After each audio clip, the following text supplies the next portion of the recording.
Randy has I was on the phone. I saw you scratching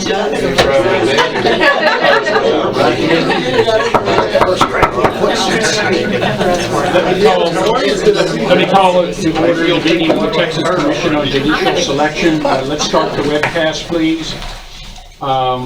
Megan, could you please call the roll? Chairman Beck.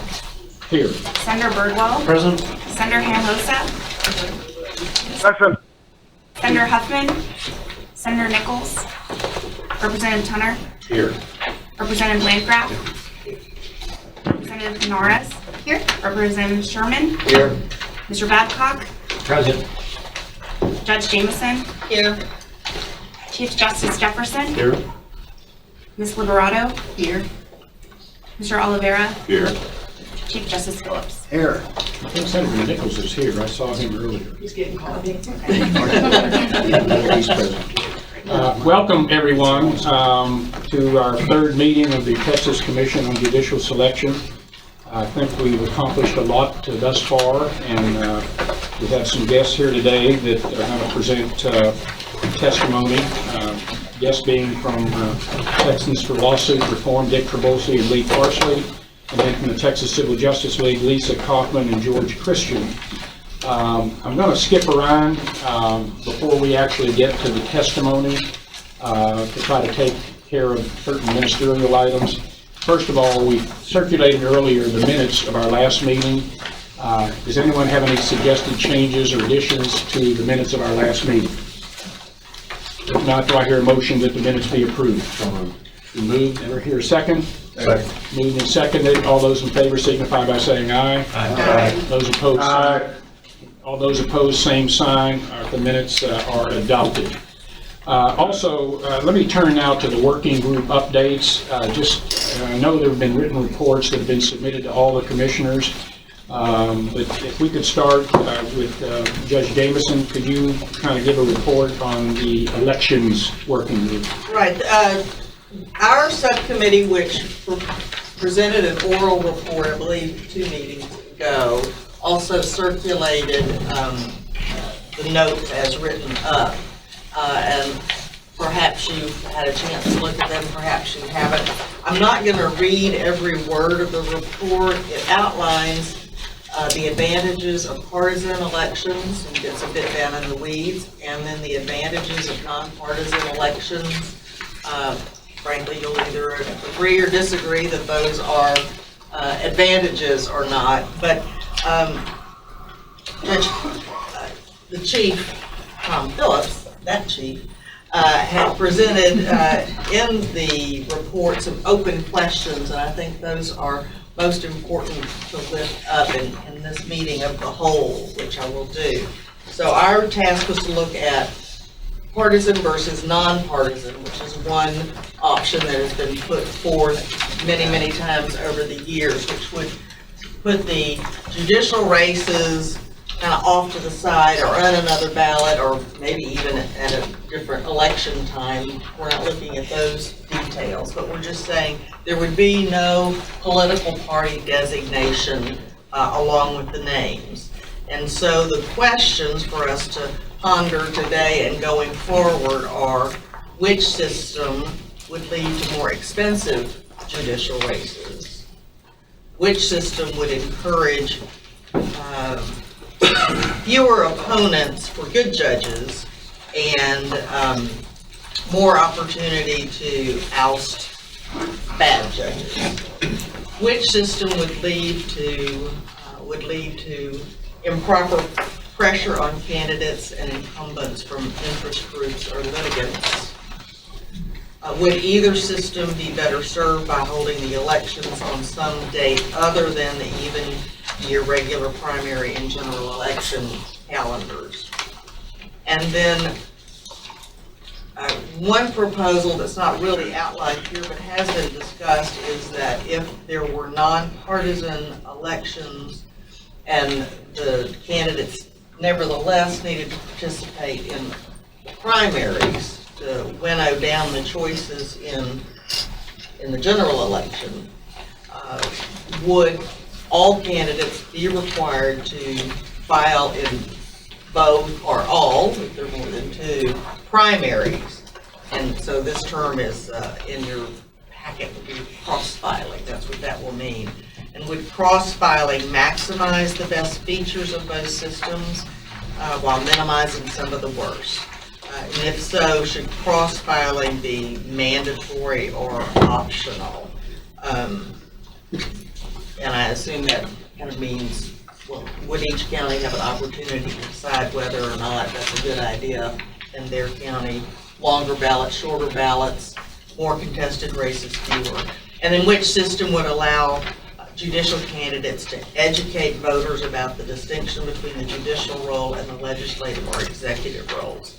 And this tracks along with the discussion we had at our very first meeting about what we see as the problems in our current system of judicial partisan elections. And we mentioned several about the dearth of relevant information for the voters to draw from. And then a draft of a questionnaire has been circulated, and I'm sure there will be an update on that today or at a future meeting. The one that went to all of the chief justices of all the states asking about what's working well in their states. They're able to respond anonymously or can identify themselves, and we're hoping that where we get some identification of either the respondents or their good contacts in the states, that would be a place where we could go for more additional information that might be useful to this committee. When will we get back the survey results, and when will those results be compiled? I think Megan knows. Megan. So we haven't sent the survey out yet. So we asked for feedback to be submitted to us by last Friday, and then incorporated all the feedback into the latest draft that we sent out this week. And so if the commission wants to adopt it, then we can go ahead and prepare it to be sent out. Okay, I think everyone's had an opportunity to comment on the survey. Is there anybody here who's against sending out the survey? All right, I take it that no one is objecting to that, so I think we need to send it out, but we ought to put some kind of a deadline on there so that we can get this information as quickly as we can. We typically do allow them 2 to 3 weeks to submit, so we send a reminder each week. So I would say that we probably could have something for the May meeting. Okay, thank you. All right, any questions to Martha about the elections working group?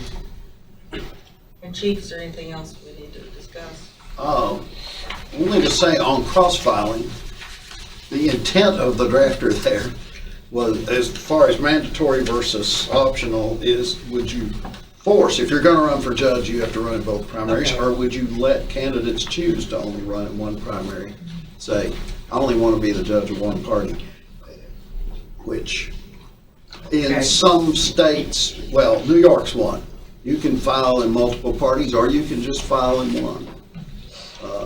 And I do think New York's the only state that's currently doing that. Hopefully we'll get Chief Justice DeVore and whoever the head of the court administrative, Chief Judge, thank you. Do you know who the OCA is there now? Anyway, hopefully we'll get some information from New York on how they think that works. Okay. Thank you. If there are no other questions of Martha, let's move on to the appointments and confirmations working group. Chief? So I'll be brief. We've reported at the February 11th meeting, and the chairman asked us to reduce our report to writing, which we've done. Everyone has been circulated a copy of that. The only update that I'll add is something I've done personally, and that is to look at the Arizona model a little more closely. The Arizona is a merit selection retention election regime. So it's a merit selection by a commission, and they send names to the governor. The governor selects from that list, and then that judge serves for a term and then is subject to retention election. What I found interesting is and actually watching the process. And so, as I mentioned at the last meeting, the commission will meet in public, and their meetings are broadcast over the internet, and they actually interview judges. And each commission member asks the judges question that is important to that commission member. And it typically are questions about qualifications, experience, why the judge or nominee wants to be on that bench, what, peer review, what sort of cases have they handled, what does the court that they're applying for do, that sort of thing. And it's very impressive, I thought. And they're all archived, and so you can go to the Arizona court site and find for years past the interviews of judges, some of whom were selected and some of whom were not. And it seemed to me that that sort of system is designed to ensure that qualified persons are serving on the bench. And this could be both if we were to adopt a system in which a commission recommends to the governor, but it could also be a system in which the governor selects and a commission evaluates, and that could be done in a public setting as well. So that was one aspect I thought was interesting. And the other is that there is also in Arizona a judicial performance report that is conducted in advance of retention elections. And it measures a judge's performance by objective measures, but also by interviews with jurors and witnesses and lawyers, and there's a scale, and the judge gets a report card. And it's a report card that is shared with the public in advance of the retention. Is it like the Houston Bar Association poll? It's much more evolved and much more, I think, I don't remember exactly what the Houston Bar poll does. I've always seen those as sort of like beauty contests, who's popular. And I think this one is much more designed to identify flaws in the judge's temperament or conduct or performance efficiencies. And we could design something that I think would work for that purpose. And then that report card is shared with the public. And so one of the problems with our current system is voters go into the booth, and it is very difficult for them to have, especially in big counties or statewide races or appellate races, information that is designed to really make the voters vote educated. And this system gives them, a pretty good snapshot of whether to retain or not to retain. And I think I'll leave the rest of our report in the Okay, and that working group has submitted a written report, which we've circulated to all the members of the commission. And I would invite any of the members to, if they want to add anything about, from our committee, please do so. Any questions of former Chief Justice Wallace Jefferson about his report? All right, there being none, Lynn, can you give us a brief report on citizen panels and judicial qualifications? With emphasis on the brief. As you know, last time we reviewed the memorandum that we prepared and sent out. I don't think there's anything to add other than I do think it's important to emphasize in looking at that our goal was issue spotting and not making any recommendations. Our task was to look at judicial qualifications and also to the use of citizen commissions, and so they overlap really with both the other subgroups. The work of our group this time was to make recommendations to the survey, and I appreciate we got input from virtually every member of this task force, so I appreciate that. And with that, that's the end of my report. Thank you. Any questions of Lynn? All right, let's move on to the testimony then. So I'm going to turn the program over to both Lee Parsley, Lisa Kaufman, and George Christie. So I don't know how you've organized this, Dick. I'll lay it out. Okay, why don't you go ahead then? Do I understand that Senator Hinojosa is on the phone? Yes. Do we need a speaker, or is that taken care of in the room? It's taken care Okay, of. Yeah. thank you. You'll hear. Texans for Lawsuit Reform and the Texas Civil Justice League are here to suggest a uniquely Texas plan that will make qualifications the basis for selecting judges, and will make performance on the bench, or lack thereof, the basis for removing judges. I will open and close our discussion. Lisa Kaufman of the Texas Civil Justice League worked on judicial selection the 11 years she was in Senator Bob Duncan's office. Senator Duncan, who's here today, twice passed a judicial selection bill out of the Senate with bipartisan support, once in 2001 and again in 2003. Lisa will state our case for why this unique Texas plan is better than an elective system. Lee Parsley, TLR's general counsel, will outline the details of the appointment process we propose. George Scott Christian of TCJL will describe our proposed methods of removing judges from the bench for cause. Cindy Borland is in the room. She is the primary researcher and author of the Judicial Selection Report issued by TLR Foundation, and she's available to you as a resource. Judge Borland served 6 years on the Third Court of Appeals in Austin. I will briefly introduce our plan. We are all looking forward to engaging with the commission in a dialogue, whether you decide to ask us questions as we speak or reserve it till the end when we can all engage in a discussion with you. TLR has consistently advocated for a qualifications-based appointment system of judges.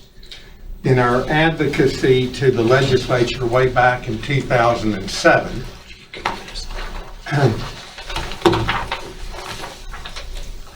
we said, when we select and remove judges based on popular, partisan, and largely uninformed votes, we are requiring our judges to perform their job based on one set of standards, that is, impartial, apolitical, protective of minority rights, while selecting and removing them on an entirely contradictory set of standards, that is, the votes of a political majority whose turnout in voting is largely driven by non-judicial issues and non-judicial races higher on the ballot.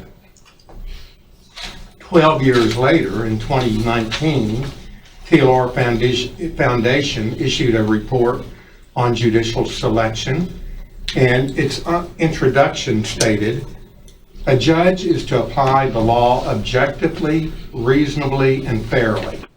Therefore, impartiality, personal integrity, and knowledge of and experience in the law should be the deciding factors in whether a person becomes and remains a judge. A judicial selection system should make qualifications rather than personal political views or partisan affiliation the paramount factor in choosing and retaining judges." Democrat Chief Justices of the Texas Supreme Court, Robert Calvert and my friend John Hill, advocated for moving away from the election of judges, even though as Democrats, they won election as judges. And so have the most recent 3 chiefs, each of them elected repeatedly as Republicans: Nathan Heck, Wallace Jefferson, and Tom Phillips.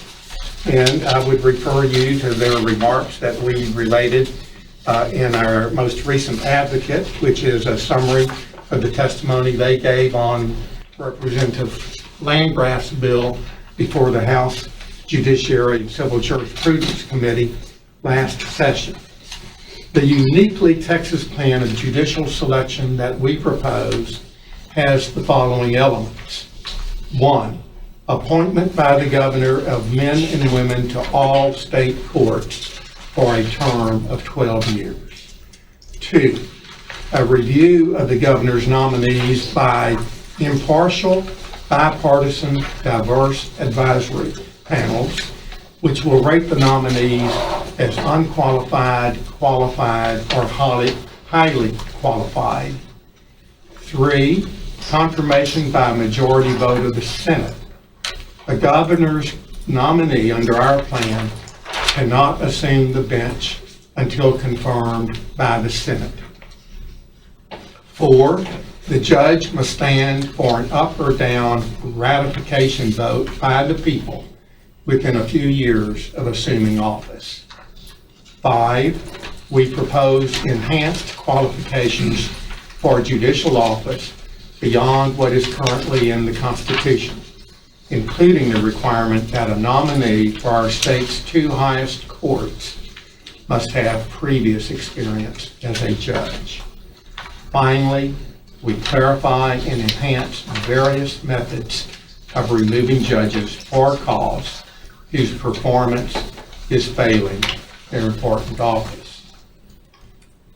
One thing for sure, an appointment system would not put on the bench a judge who has been twice sanctioned, or put on the bench a person, a lawyer, who has twice been sanctioned as a vexatious litigant.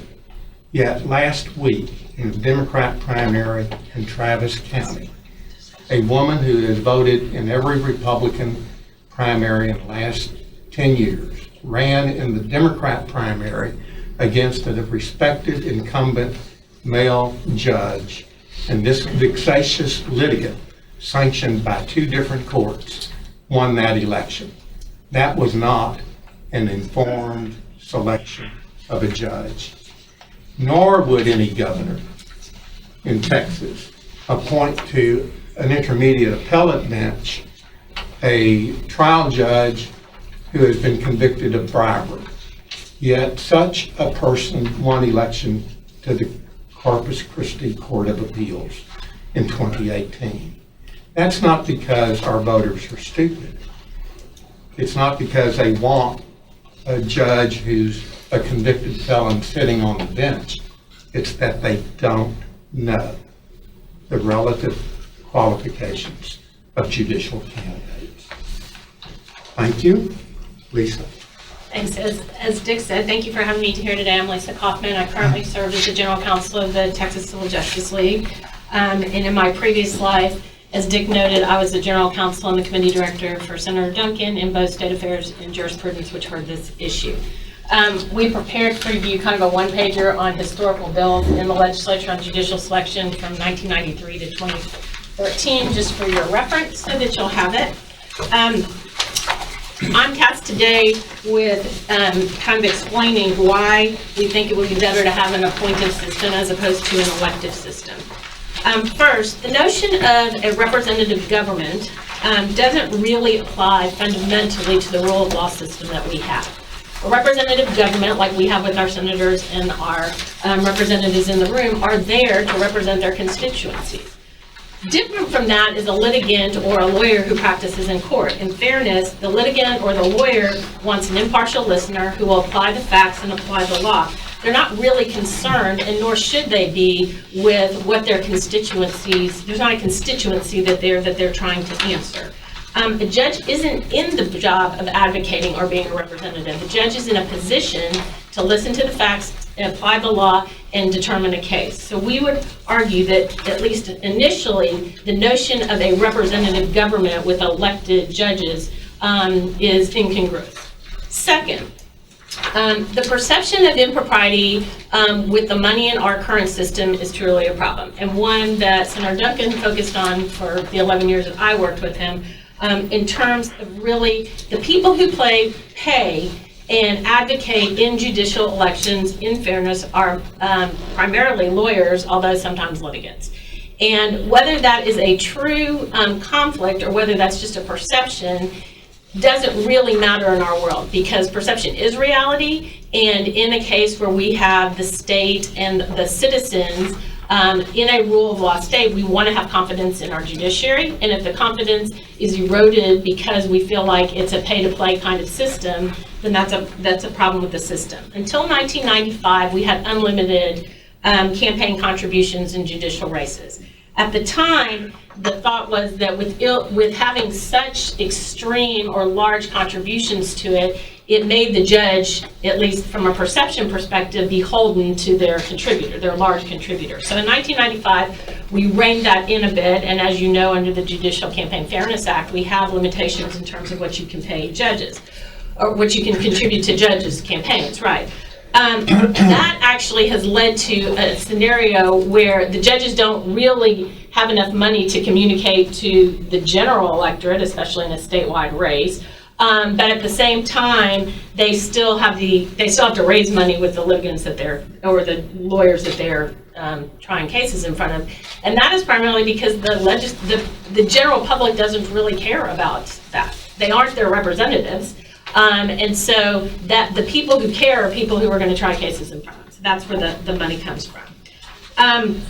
We think that this exists in sort of a partisan or nonpartisan. Whether you have a label or you don't have a label, these two fundamental issues will remain if you have an elected system.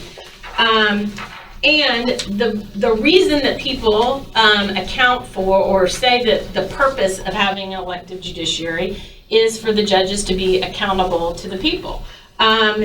And we would argue that actually the people don't know them anyway, or there's too many of them on the ballot, and even those of us who are in this world, actually, when I voted last week in early voting, there were significant judges that I didn't know the names of. Senator Duncan used to go in front of every single Rotary Club in the 28 counties in his district and say, can anybody name any of the judges on the Texas Supreme Court? Sorry, y'all. And we're lucky if we ever could get one person, let alone be able to name 9 of them. I would say that this is true in the rural counties as well as the urban counties. I mean, in the urban counties, obviously, you're in Harris County, you have 84 judges on the ballot at one point in time. Even if you practice in those courts, you probably don't know all of them.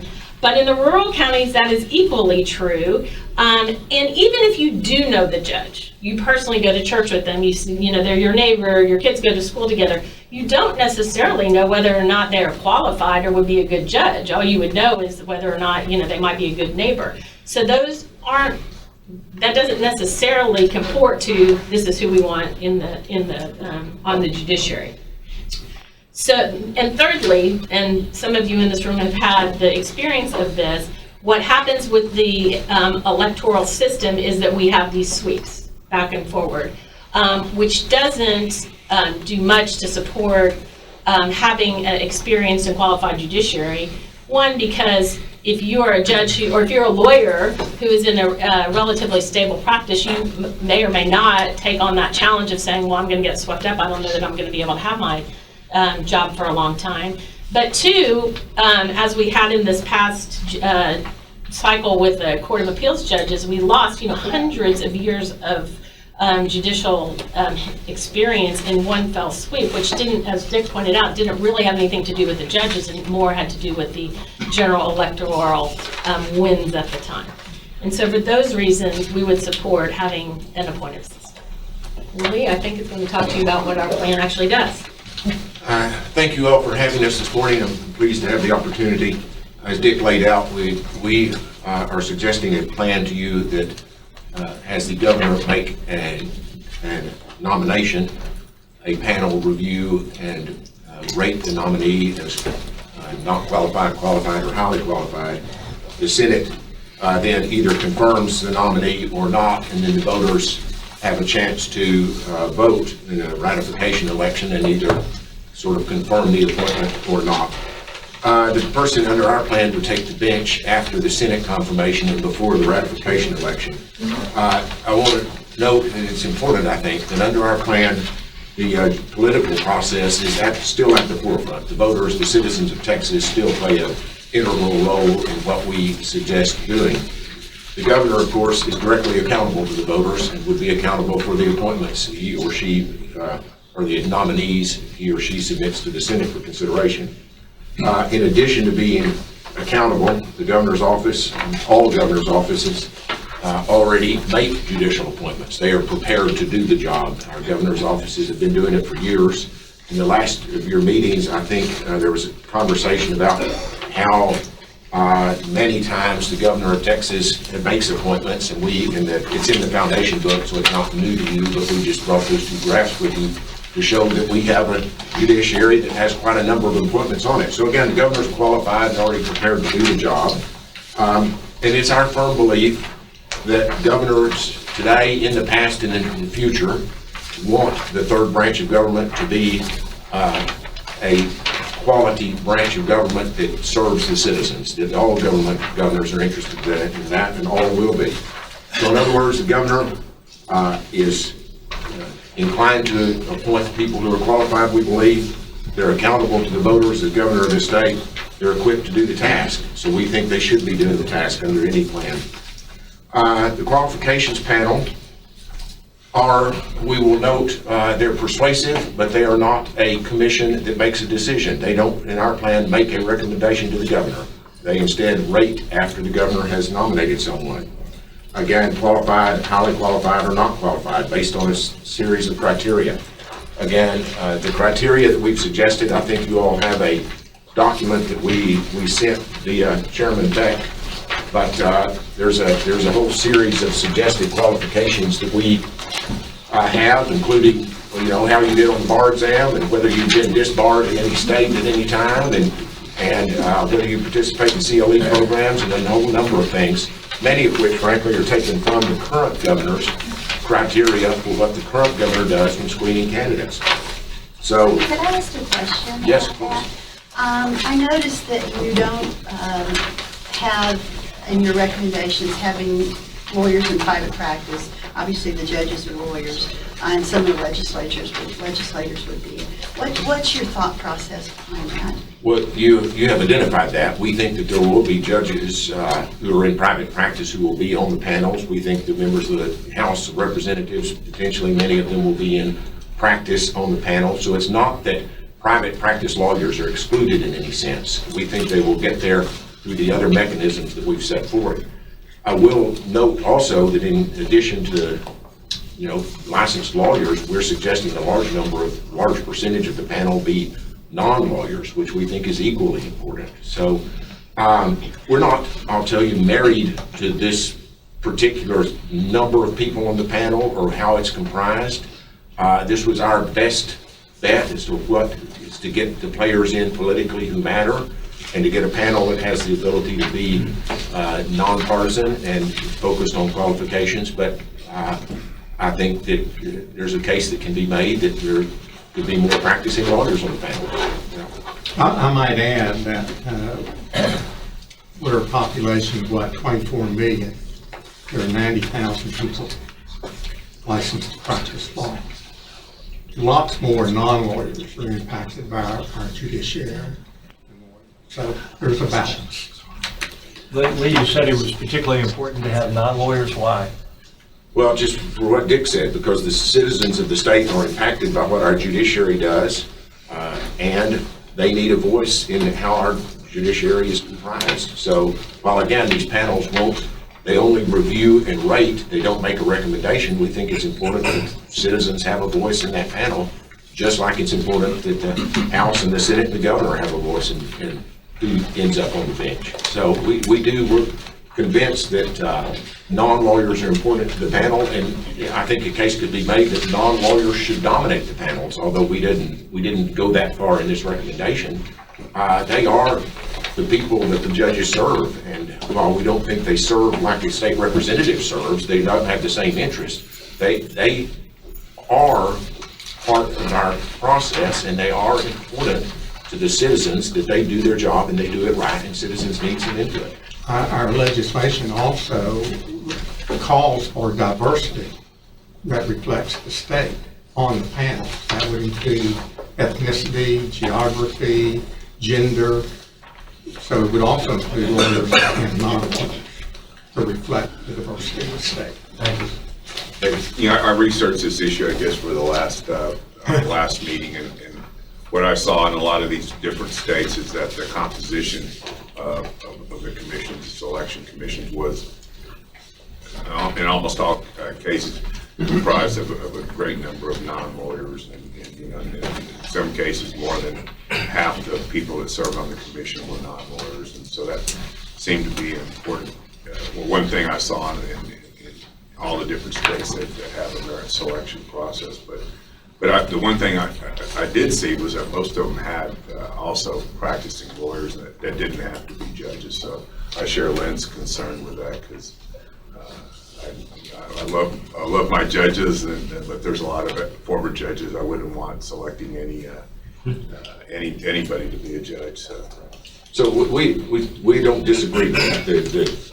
When you start picking just practicing lawyers, then you have to figure out who's going to choose those practicing lawyers to go on the panel, and so that's the second level of your challenge. Lisa? Yeah, I was just gonna say, I mean, this panel is to look at the qualifications to see if they're qualified or not. So it isn't actually picking who the person is. That's still the governor. In our plan, that's still the governor's part. The other part is that we put a role for the House in here, which hasn't previously been there, which is the House legislators would be on this panel depending on where the districts are. And I think we thought if you look at this panel, your commission, and if you look at who typically serves on those committees or other appointed systems like the Judicial Council and that sort of thing, there tends to be lawyers in different areas of the state that we think probably would have an interest in serving on these panels, and the speakers would probably put them on those. Justice Jefferson? Would this plan require a constitutional amendment? Yes. Yes. And how do you propose getting one through the legislature when the plan calls for only majority Senate confirmation, which then would be sort of partisan appointment? If it were a 2/3, then you would have to have buy-in from the party and the minority. And why did you select that percentage? Well, currently, of course, 2/3 would require both parties to participate through the Senate. But that's not always guaranteed to be true. The Republicans, for example, fairly recently had 2/3 of the Senate. But we selected that. It's a fair debate. Currently, it would take 2/3 of the members present in the Senate, as we note in our handout, which could be as low as, I think, 14 members of the Senate could approve of a nominee today. Our proposal is half of all members of the Senate, which guarantees you've got to have at least 16 votes. But it can be argued, as they say, flat around. We think that there are enough checks and balances in the process we've described to you that a simple majority in the Senate is appropriate, and it makes it less likely that you'll end up with deadlocks and more likely that you can get judges on the bench when you need them. But it's subject to debate. Let me just add to that. We anticipate that the current process of senatorial courtesy would continue. I mean, we don't talk about this in the plan. That really isn't, I mean, that is just how it works in the Senate. We anticipate that continuing to happen. So you would have that buy-in from at least the local senators from wherever it is. Okay, Representative Hunter, and then Representative Sherman, and then Tom Phillips. My question's about the independent panel, because I don't understand it. Number one, the Senate is only involved in step 3, and the House is only involved in step 2. Is that correct? That's correct. Now, what does it mean when you're saying a statewide panel or one of 12 regional panels specific to the judge's local district? So there's going to be multiple panels under our plan. So if the person being selected will serve on one of the 2 states' high courts, there's a panel that reviews nominees for the state's high courts, which we outline how those people would be selected for that panel. If the person is going to be serving on a court of appeals, then the panel for review of that person will come from the Court of Appeals district. So it will be current and former judges from that district, it will be non-lawyers from that district, it will be House members from that district. So and the same thing for a district judge appointee. So a district judge appointee is going to be within one of the Court of Appeals districts, and that more localized panel will review the nominee. Now, the reason there are 12 of those localized panels instead of 14, because we do have 14 courts of appeals. There are 12 of those panels because, as you know, the 1st and the 14th Court of Appeals in Houston entirely overlap. So there's no reason to have 2 panels for that geographic area. That panel is merged into a single panel. So now you're down to 13. And then in our proposal, we've merged the panel that would be in Northeast Texas, Tyler and Texarkana Courts of Appeals, because they have overlapping counties already. There are counties that answer to both Tyler and Texarkana, and then there are a number of other district judges up there whose district line, they have 3 or 4 counties, and that Tyler, Texarkana Court of Appeals district's cut between them. So you've got a lot of overlap of judges up there and what Court of Appeals they answer to today. So we propose merging the Tyler and Texarkana panel into one. So that takes you from 14 panels down to 12 localized panels. But we think the local panels are critical, frankly, to this process. So David, myself, and Senator Hinojosa have the Corpus Christi Court of Appeals. Yes, sir. How are we ensured that somebody from that area is on that panel? You're in our statutory drafting, you are guaranteed that someone from the Court of Appeals district is on, or everybody from the Court of Appeals district is on that panel. Our drafting does not guarantee someone from Nueces County is on the panel. It doesn't get just from the district. Just from the Court of Appeals district. But all of them on the panel must be from the Court of Appeals district. All right. So you would be somewhat comfortable, I think, in that the Speaker of the House is going to appoint House members to be on the panel, and those House members must be from that Court of Appeals district. There's only so many House members down there, so, is it guaranteed you'd have a Nueces County person and a Hidalgo County person? It wouldn't guarantee that, but you would assume the Speaker of the House is going to be somewhat sensitive to the geographic areas of the district. So as the senior member on this panel for the House, because we have to sell 150 people, well, the Senate has 31. I want to make sure we're clear. According to your proposal, the only place the House has any input is in Section 2, and it's only limited, whereas the Senate gets to have input on everything. It's actually House members, it's not the whole House. Right. Yeah. Yes, I think that is correct, but let me say that arguably that is more input than the House of Representatives has today in the process. The governor appoints today without many judges, as we pointed out, and he may consult privately with House members, but there's no public role for the House today in the process that yields many of our judges. And there's none of this process in law today. So my suggestion is I respect the Senate, but I'm a little concerned about the messaging here on House members. And I'm just going to tell you, it makes it difficult for us to sell. It looks like to me, I understand the governor logic, I understand the Senate logic, but your system isn't in law. And this is the legislation that I authored. And so I'm trying to figure out how I go with Carl, Anna, Brooks, and say the House has some equal input. So I'm giving you some messaging. I'm a supporter of the concept, but we have to sell this. And I'm just giving you feedback on trying to help the process. And we appreciate that, and we are not here to tell you that this is the only way to do any of this, obviously. It is a proposal, and if the House needs to have more involvement, then I think part of this commission's decision is how to bring the House into the process more.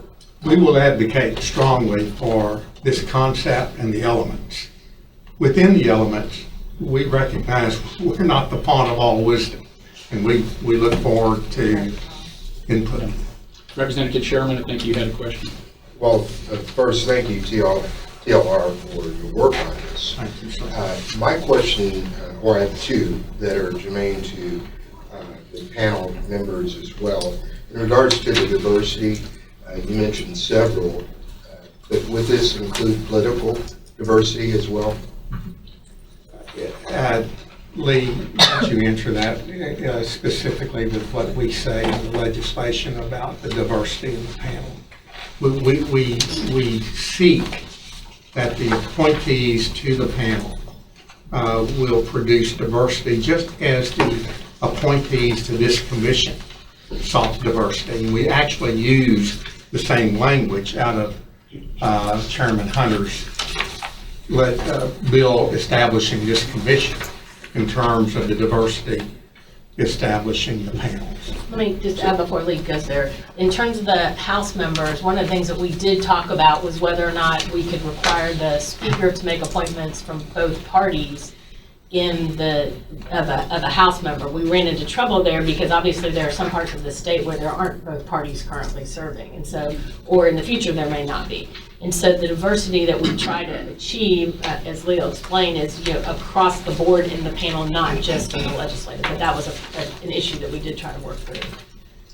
So the direct answer to your question is no, political diversity is not included in the statement that we have in our draft legislation. We say the advisory panel should reflect the diversity of the state to the extent practicable, taking into consideration the race, color, disability, gender, religion, age, or national origin of its members. So we do not take influence. But in the appointment of panels, the House Speaker is required on the panel reviewing the High Court nominees to include members from each party, an equal number of members from each party. At the appellate district level, if it's the Amarillo Court of Appeals, currently there are no Democrats serving from the Panhandle in the House. And in the Corpus Christi Court of Appeals, I believe Todd Hunter and J.M. Lozano are the only two, but in the El Paso district, there are probably no Republican House members. So that was the consideration. But we do say that our intent is to take partisanship out of this as much as possible. And if I may reflect my age, let me say that I have known personally every governor except Governor Clements, starting with John Connally. There is not a governor who has served in this state in my lifetime who I think would not take seriously the appointment of qualified people to the bench, and who did not, in their many appointments to the bench, take seriously the qualifications of the people they nominated. And governors get to be governor because they're smart politicians. And I think smart politicians having the appointment power try to create or to appoint people to the various agencies, to the courts, who do reflect diversity. One problem today is that if a Republican governor wants to appoint David Oliveira to the Corpus Christi Court of Appeals because David is a known Democrat, the Republican Party would rise up saying, why are you appointing a Democrat to the Court of Appeals? How do we build the Republican Party in the Rio Grande Valley if you're appointing a Democrat to the Court of Appeals? This system takes that consideration away, and I think that's a good thing. Tom Phillips, I believe you had a question. One more. I'm sorry, Representative Sherman. Certainly, that's a challenge to take out the partisan aspect of this. But my second question is regards to the nominees. Earlier, you mentioned some of the issues with judges being elected that perhaps were disbarred or censored. These suggestions that you have also mention certification, board certification. Is that your recommendation to increase the qualifications to board certification? May I ask George Scott to address that, because he has been our lead on qualifications. And yes, we do talk about qualifications. Yes, so Representative Sherman, there are really kind of two tracks for this. There is the nominee qualifications, or the judicial appointments qualifications, that are vetted by the panels. And they can look at one of, a list of qualifications in our proposal, one of which is whether the nominee is board certified. There's no requirement that the nominee is board certified. It's just a factor. In the constitutional amendment, we do increase qualifications for the bench. We increase the age thresholds for judicial appointees, and we kind of raise their experience levels, years practicing law, and for the higher courts, we do require some judicial experience there. Lee, do you want to, we have I just want to say it's on the, Yeah. we did We have a a handout. Well, and I recognize you did the age and the experience. What was the concern about board certification? Because that's something we discussed in our last meeting. And certainly there's a small percentage of individuals, attorneys that are board certified. That's right. And your report goes into also specifically to the affairs of that court that they would preside over. What were the, I guess, the reasons that you decided not to make it a recommendation that we actually change the Constitution to increase the qualifications to be board certified? I think we, for a number of reasons, did that. One was if you require that, it reduces the potential pool of nominees pretty considerably. Second factor is in some parts of the state, which are farther flung, and lawyers or general practitioners, who take any case that walks in the door. Representative Landgraf, you might be sort of familiar with this.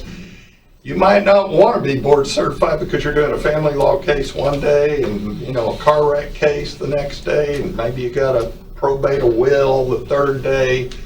And so there are a lot of places in the state that have really excellent general practitioners who would be great judges that are not board certified. So we didn't want to limit the field, if you will. But Pastor Sherman, I would say that in an appointed system, board certification would be a factor that the governor would consider, that the Senate would consider, that the advisory panels would consider.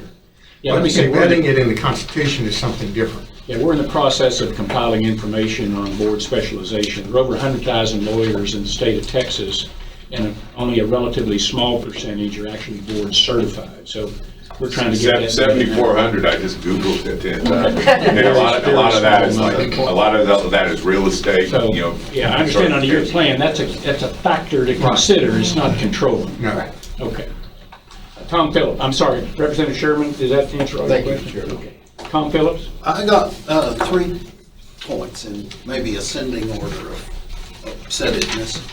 The U.S. Supreme Court is currently considering whether or not the Delaware constitutional provision that requires the governor to make appointments as equally as possible between the political parties, whether that's constitutional or not. Are you all following that opinion and thinking about that in light of, as my colleague Justice Jefferson pointed out, in light of the fact that you're reducing the threshold of Senate approval that's needed to take office? Are you looking at some formal qualification of bipartisanship?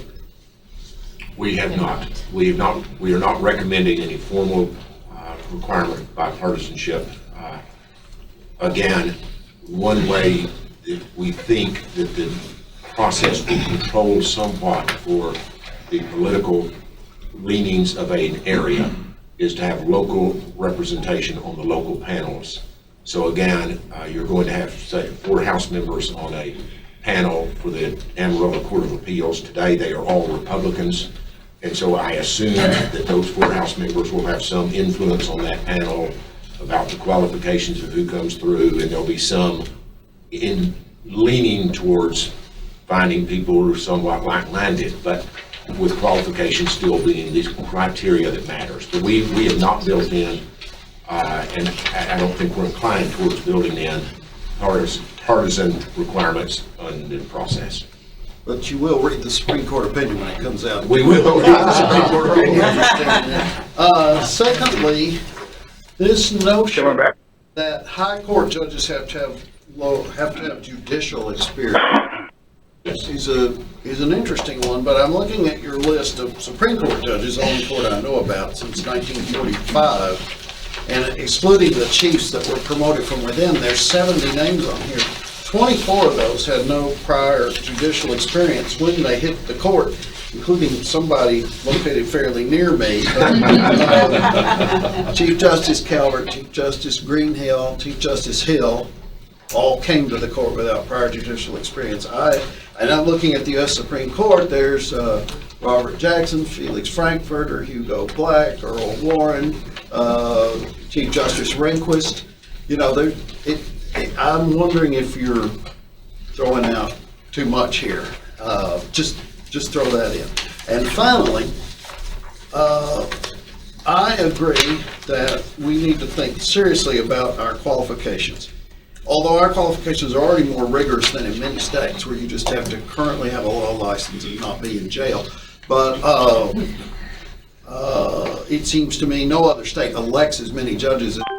It's the burden on the electorate we do, and therefore the going in, the entering portal is a good place to focus on, particularly if we aren't able to make the fundamental changes that you propose that have been so successful in many other states.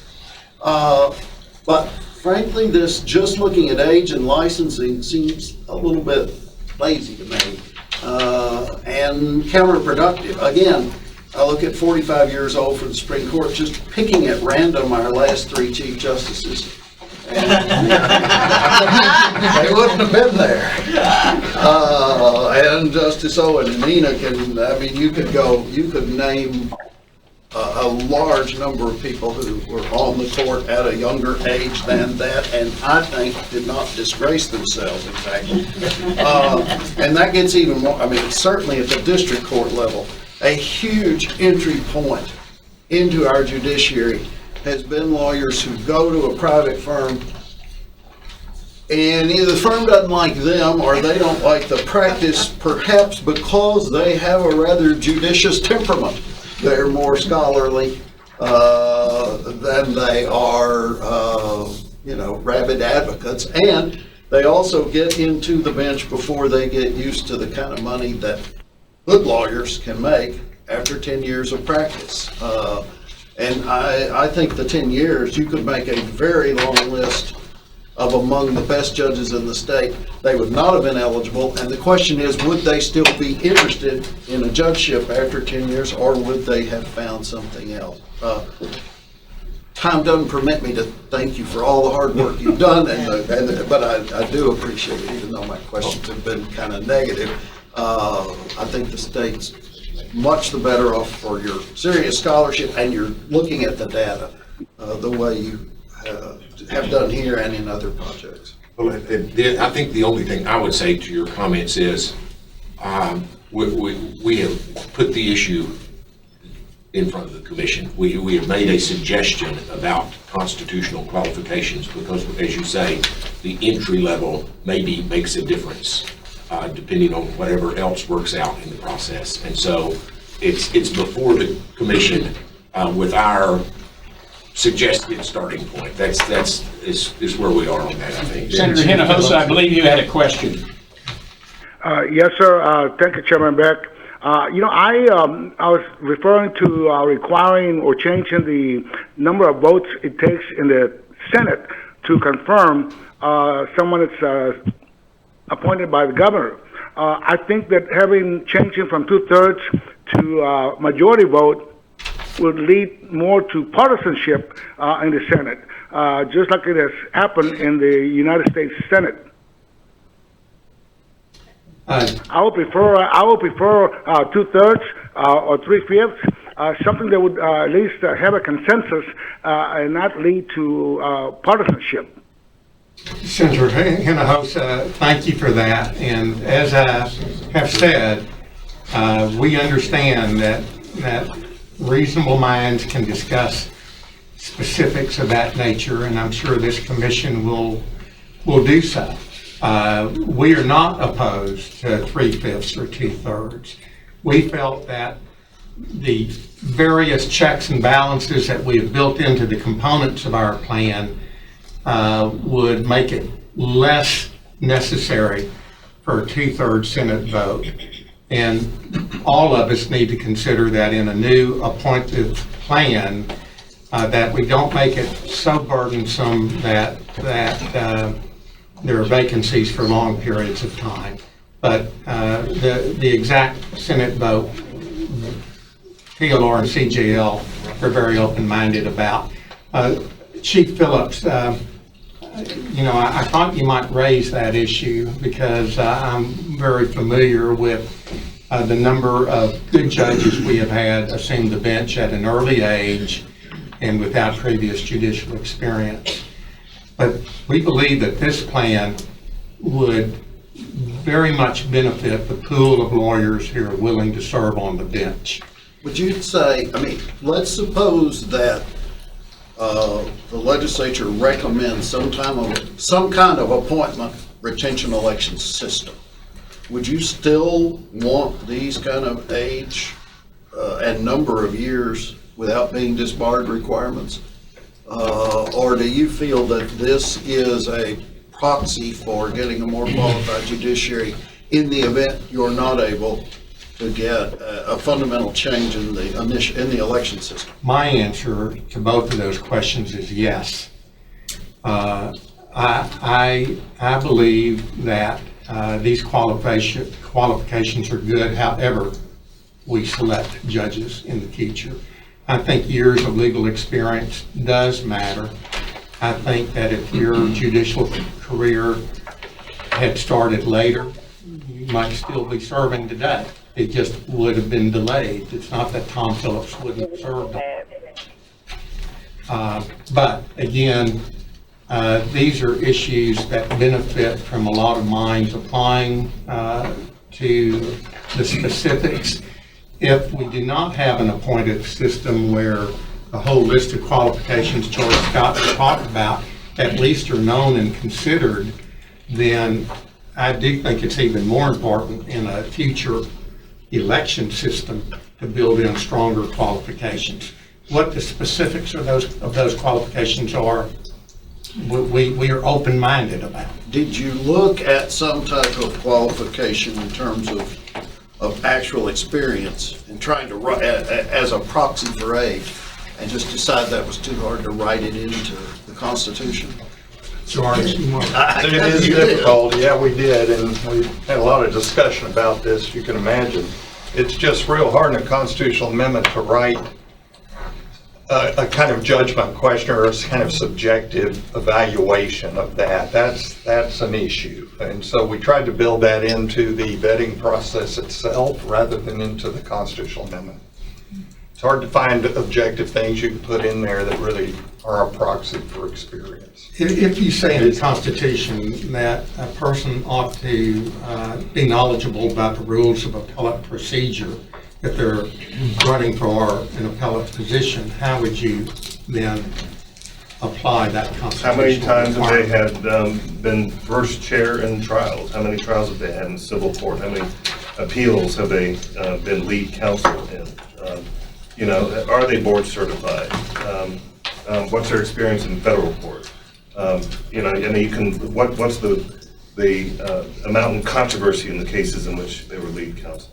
All of which could be used in an appointive system, but who then decides in an election system who gets on the ballot and who doesn't? If you have those kinds of qualifications built in the Constitution. Chip Babcock. Thanks. I wanted to ask you a question about the issue of the transition from the incumbent judges who are sitting at the time that the system changes. And you say that all judges sitting on the bench at the time the constitutional amendment becomes effective will serve out their term, and I assume unspoken but implied is that once their term ends, then their judicial service will end as well unless they're appointed. They can't hear me. It's a one-way call. I wonder if there's not two issues that this raises. One, we're worried about all the experience that we're losing these big turnovers. We're hearing a lot of background noise on the phone. If you could mute your phones if you're not speaking. Thank you. Sorry, Jeff. Oh, that's okay, thanks. Actually, thank you very much. We're worried about the loss of experience, and your transition sounds to me like within 1 or 2 or maybe a few years, you're going to have this similar thing. The other problem I see with this is that, for better or worse, the people currently have a constitutional right to elect their judges, and they have done so.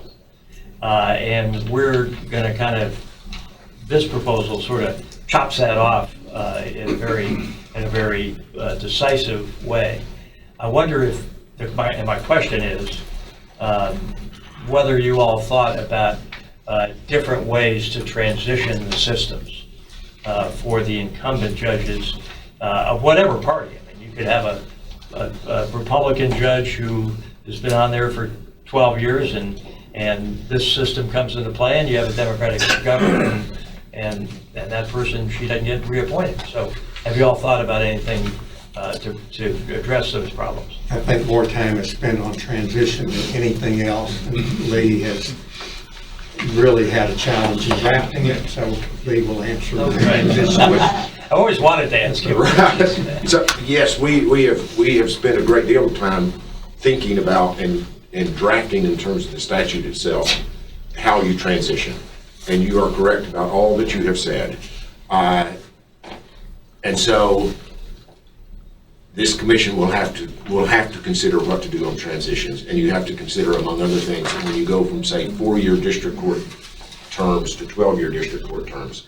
Let's say that you just did that today. You declared that suddenly the law changed and now we're all going to be appointed. So the governor appoints people in 2020, instead of them being elected, they're suddenly appointed. And let's say half the bench is appointed in 2020 and the other half is appointed in 2022. And then they each have 12-year terms, and the governor who comes around 12 years from now then gets to reappoint the entire bench. Well, that's not going to work. For political reasons, for practical reasons, that's not. So you have to, the transition is going to be quite complicated, and you're going to have an interim time when you appoint some new people to 6-year terms, and some to 8, and some to 10, and some to 12, in order to spread them out across the judiciary. You very well may want to draw names from hats even to figure out how, if this 167th court gets appointed in 2022 and the court down the hall gets appointed in 2026, right? That some people will serve in an elected system a little longer. You'll have a hybrid system for a period of time. It is complex. It will require some thought and, frankly, probably some random drawings like you do for the Senate. When the Senate is redistricted, you know, they have to just draw names out of a hat. Frankly, you're going to have to do some of that to transition this. But we've thought about it. We have a proposal, you know, that we would be willing to share with the commission. But I think you may have a lot of steps before you start thinking about transition that you want to decide before you start thinking, well, how then do we implement this? And that's where we are. Judge Jameson, I think you had a question. Yes. Of course, you know me well enough to know that I've made a lot of comments, but I'm not going to go there right now. I have some kind of overarching concerns. The main one is the length of vacancies that this system requires. And you mentioned that maybe visiting judges can handle that, but and especially in the rural areas where you've got hotels and not very many lawyers, it's not as easy as maybe that. Although now that I'm a visiting judge, I suppose I should be all for it. But I'm not sure it's workable, because you got to get the Senate to come in. I assume that the Senate would have hearings first. A committee would hear this, and then they would present something to the entire Senate for a vote. And there seems to be no pressure on the governor to appoint, and sometimes governors will sit on vacancies for strategic reasons or just not getting around to it. I'm worried that the governor continues to have what appears to be sort of unfettered control to make these appointments. I'm sure they self-govern and they have with it, but they're not really transparent criteria that the governor's office uses, and certainly there's no real requirement that they would. And then what happens when a governor makes an appointment that's later deemed to be someone who's unqualified? Does the governor continue to stand behind that, which I'm sure they could, or do they back off and try again? And then I'm a little worried about what I kind of see is maybe some insignificance of the advisory panels, kind of laying in the way they are, coming in after the appointment. I mean, there's some, I don't want to say some brilliance, because there's a lot of brilliance to this, and I want to join with Chief Phillips said in terms of the thought and the scholarship that this represents. I really do appreciate it. And the even-handedness. This is not like a slam dunk for people that y'all might represent. I think everybody would have a good shot at this. So those are my main concerns. I can see a long lag time. And in terms of what outsiders want, most judges like the way they made it to the bench. And most judges like the qualifications they brought to the bench. So there may be something that's, in terms of the qualifications for that going down there might be some alternative paths that someone could present that would demonstrate. So all the qualifications we've been discussing, if they would be sort of, I think the way y'all have it is you can consider these, but none is binding. So that if you're not board certified, if you show that you've had so many trials, or if you haven't had so many trials, if you can show that you're a CLE speaker or whatever it is, if you could show the path that got you there. And then the last thing is the governor does not seem to have a requirement of diversity such as the composition of the panel does. So. Well, if I may, unless David, you wanted to. No, go ahead and address it. I'm not going to even remember all that you can say. I know. But my big concern is the length of the vacancies. So on vacancies, I believe that a governor who would in the future have the responsibility of appointing the whole judiciary, that would become a major aspect of that governor's administration. If it is not, that governor is accountable to the people. One thing that we have really tried to build into our proposal is accountability to the people. And I believe that in an appointed system, the quality and efficiency of the governor's office in appointing the judiciary would be made a major campaign issue. He could campaign on it if he's doing a good job. His opponent could campaign against her if she did a bad job. And that is part of the public accountability in our plan. We did build in that the Senate can convene for the sole purpose of approving the judiciary. It is my observation, senators, that judicial appointments are efficiently handled in the Senate now and largely on a bipartisan basis. And we have every expectation that would continue to be true. But that's usually during the session. That's not a special session. But in a special, I would think the way it would work is that the nominees would have been vetted by the governor, then nominated. Then the advisory panels would have reviewed the qualifications and rated unqualified, qualified, or highly qualified. The Senate would know that, and the Senate, works in the interim. It works by committee. I should let the senators speak to whether they think this process is workable, because they would know better than I. My observation of how the Senate has worked in the lifetime that I've been engaged in Texas politics is that it works efficiently, and I think this is Texas. I think that's an important factor to consider. Texas is not Washington. It hadn't been when Democrats dominated. It's not now that Republicans are dominated or are dominating, and I think it won't be as Texas becomes more competitive between the parties. We have seen the level of stability and nonpartisanship that the legislature operates in, whether it was a Democrat-dominated state when John Hill was Attorney General, or whether it's the last 25 years. Now we know we're emerging into something different. We've got to have a degree of confidence that Texas will continue to operate in a civil Well, and I am not nonpartisan manner. suggesting that there would be fist fights or cane thrashings in the Senate. I'm just trying to think about the mechanics from the Right. moment that a nominee's been to pulling together this commission, to then pulling together the Judiciary Committee of the Senate, to calling a special session and everybody getting on the bond lane and David Oliver. Legitimate, very well. Yeah. I had a question for Representative Lansgraf.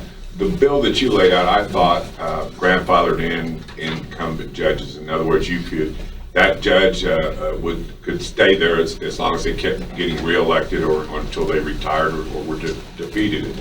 It wasn't that in your bill? Yeah, that was part of the concept in what was filed in 2019.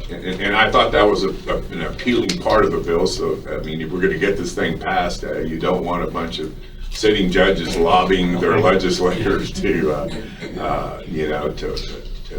defeat this bill because they would have to be appointed. And so I like that provision in your bill. Well, and I'm curious what the senators say, but as a practical matter, I think anything that's going to be passed, and Chief Justice Jefferson, you mentioned, this would be a constitutional amendment, so it would require 2/3 in each chamber of the legislature, and because of that, some of these factors are going to have very broad support in order to make it to the ballot for the voters to decide. But also, you're going to have sitting judges across the state who are going to be very active in lobbying the legislature to probably ensure that their interests are taken care of as well. Senator Bergwin? Thank you, Mr. Chairman. I'm not sure, trying to address your concern about specials or regular sessions. The Senate nominations would handle nominations. It's not done. We don't follow the federal model on having the functional committee look at the nominations of a functional nominee. Secretary of Defense goes to Armed Services and the like. It all goes to a single committee called nominations. I don't want to bore the committee with inside baseball, having chaired that committee for 2 sessions. I brought judges in 15, and it was the first time in almost a decade that judges had been brought in. District judges, appellate judges, regional presiding administrative judges, and then judges that sit on the Judicial Conduct Review Commission. I did so because I wanted to make the statement that the judicial branch is not exempt from legislative review. So here's my question, more specific, not to your thoughts, ma'am, but similar to what Mr. Babcock said. We have not judicially redistricted our appellate courts since 1983. I'm going to ask a question, and I don't want it to be presumed that I concur with all elements of the recommendations made.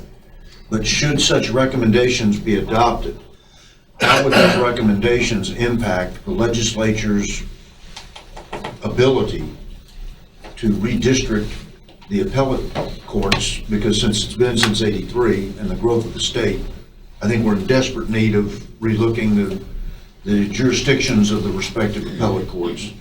And 2, the creation of district courts. How would this plan impact that in 2023 and beyond?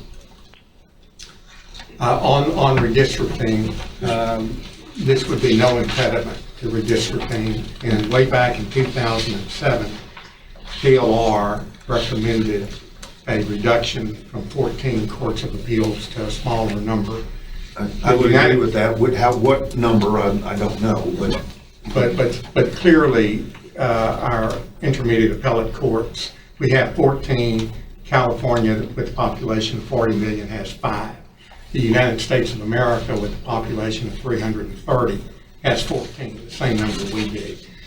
And districts need to be reconstituted to conform to the appellate districts, because you heard Lee describe earlier what a mess that is, especially in Northeast Texas. Well, but it's in other areas too, Yes. at the district level. I've got counties that are in multi-district counties that Right. can choose which appellate court you want to run to. That makes no sense. So we will be making proposals about that independent of the judicial selection. We're having a conversation, so I Yes, don't want sir. to stop your train of thought, but my concern is that once you bring a panel of people into judicial selection, are you inherently bringing a panel of people into redistricting when the legislature looks at that? And that's my fear. Are you inherently implying? We hope the panel of next people- legislature will consider both plans, and we don't see one as contradictory to the other. But obviously, if there were redistricting in the next session, and there was an appetite in the legislature to do an appointed plan, the constitutional amendment and legislation would have to conform to redistricting. I want to add maybe to what Dick has said to your question. The Constitution requires that the courts be districts be redrawn. It's in the Constitution. It hasn't really happened. What has happened is some changing around the margins, a county here to there and that sort of thing. I think that an appointed system will make it easier ultimately for us to build a judiciary that we need in Texas going forward.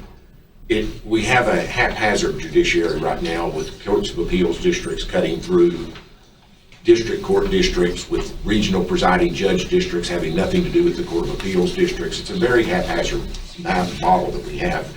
I've been working on it though. I mean, we went from 9 to 11 in the 17 session for regional presiding administrative judges. So we at TLR would like for the state, the legislature, everybody to move more towards a system that is organized in a modern way that makes sense. I think that if you change to an appointed system, you make that somewhat easier. And here's why. If you go to a district judge today and you say, you have 4 counties, and what we need to do is cut off your southern county and let you pick up a northern county, that judge is going to say, that has political implications for me. I'm not for it. If that judge is there serving a 12-year term, having been appointed, it will be much easier, I think, for that judge to say, yes, that cutting off a southern district and adding a northern district or shrinking my territory or growing my territory doesn't affect my ability to come to work tomorrow and decide cases in a fair and impartial manner.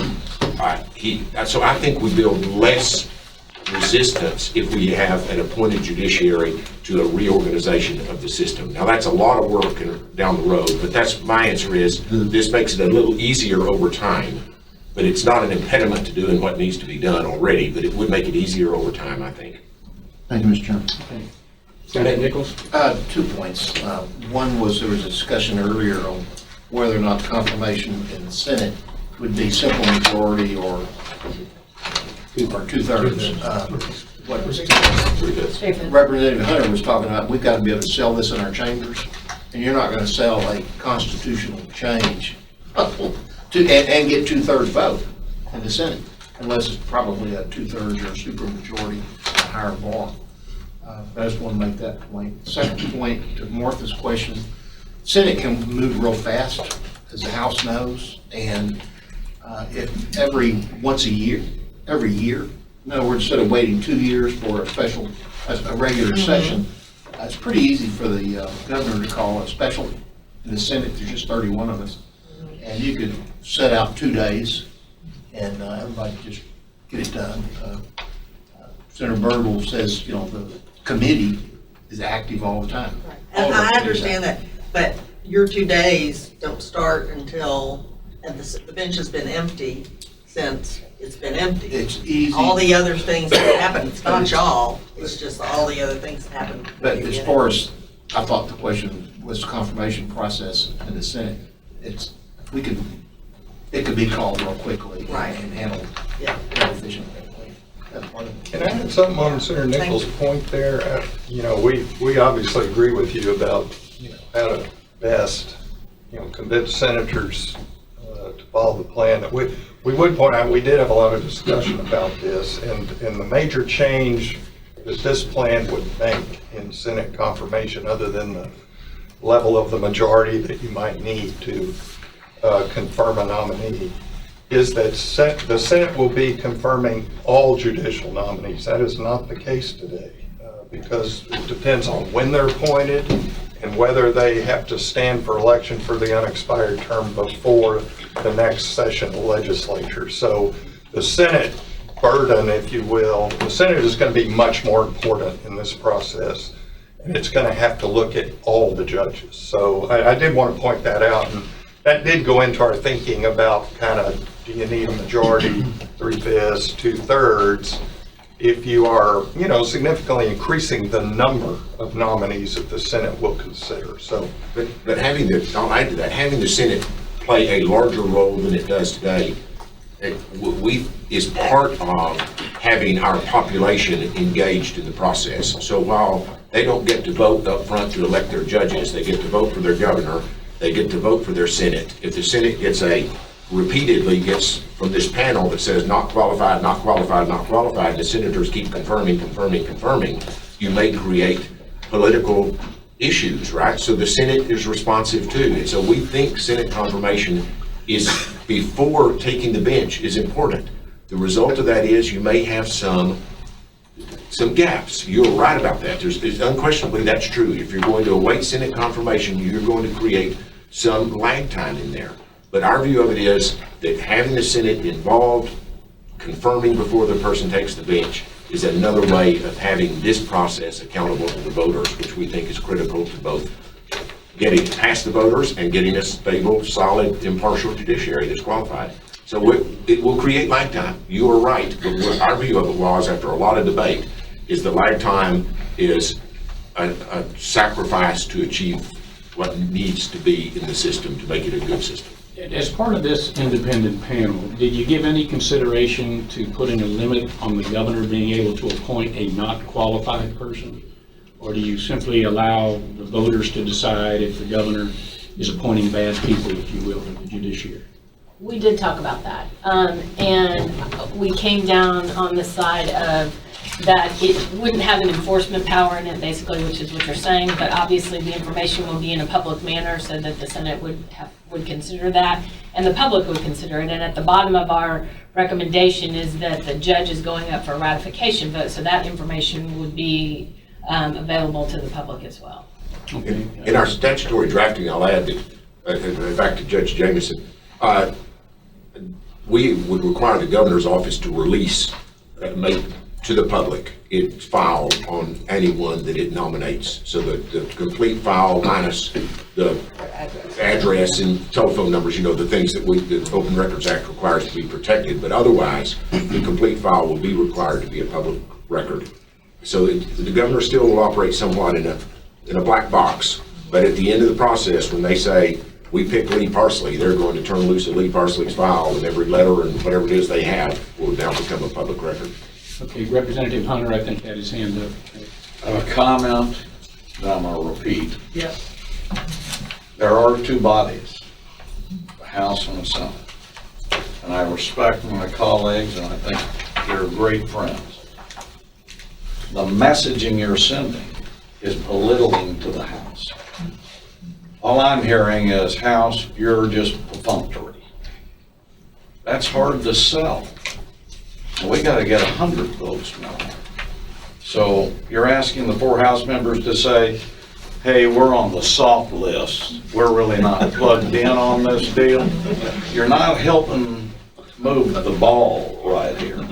So I'm going to ask you with some constructive feedback. We don't have to follow the regular rules of appointment, Senate confirmation. That's your idea.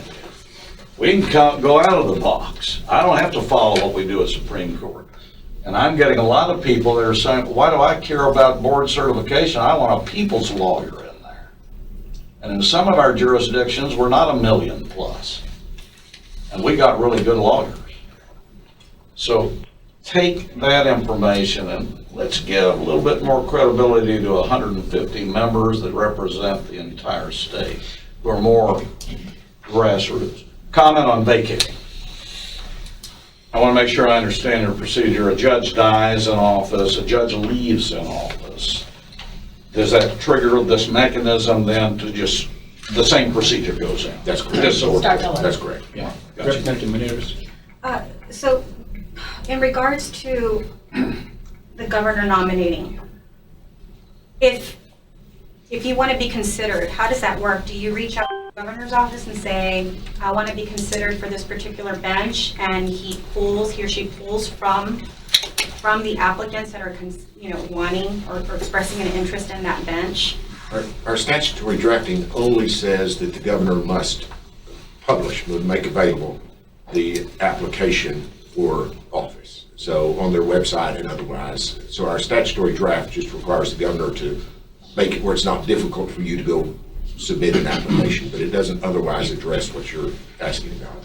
And then second, If you don't mind, Sure, go ahead. but right now, remember, the governor appoints a lot of people because of vacancies. And in observing how the governors have been operating, they don't lack for applications. Lots of people are interested in serving on the bench, and they have that pool to choose from. If the governor isn't happy with that pool, I've seen governors go out and try to recruit people to be interested in an appointment. and what are the checks and balances on that? Because briefly, we talked about the fact that we want to take the party out of it, but how do we ensure that the governor's open-minded in nominating people that are Democrats? He or she's going to catch heat from their party Right. regardless. So have you all thought about that? Well, we've thought about it a lot, and of course,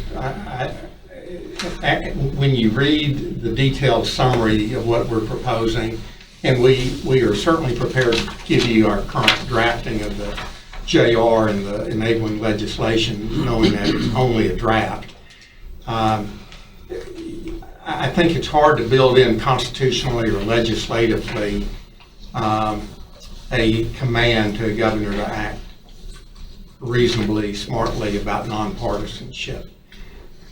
I believe that by being answerable to the people and by being conscientious about wanting to govern the state well, that our governors would make good appointments, and the checks and balances are, and the advisory panels, and ultimately the people, because the governor stands for election every 4 years. And the governor who's too partisan or who's appointing judges who are not qualified, I think the people will know about that. They will know about that a lot more than they know whether or not Martha Hill Jameson, who got to the bench through the election process and felt good about her qualifications, might have felt less well about being removed from the bench, because I doubt that you think that was based on your performance in office. It had nothing to do with it. I got swept in more frequently than I got swept out, so I kind of got In my view, neither sweep was a way to select judges, because it wasn't qualifications based. Whatever the flaws of our proposal, it is hard to argue that the people selecting the judges and confirming the judges are not at least looking at and are knowledgeable about the qualifications, whereas the selectors now are not. Let me ask an overarching question. I appeared 2 weeks ago before the Harris County judges, and Lynn Liberato and Judge Jameson were there as well. And obviously all those judges were elected under a partisan system. They were very much in favor of that system. The one point that repeatedly was made was, I would never be considered for an appointment by a governor. I'm not a big financial contributor in political elections, judicial or otherwise. I'm not real active in the political party which I'm a member. I would never have a chance to be appointed, but under an elective system, I do have a chance. How do we respond to that? Judge Jefferson might have an idea about that.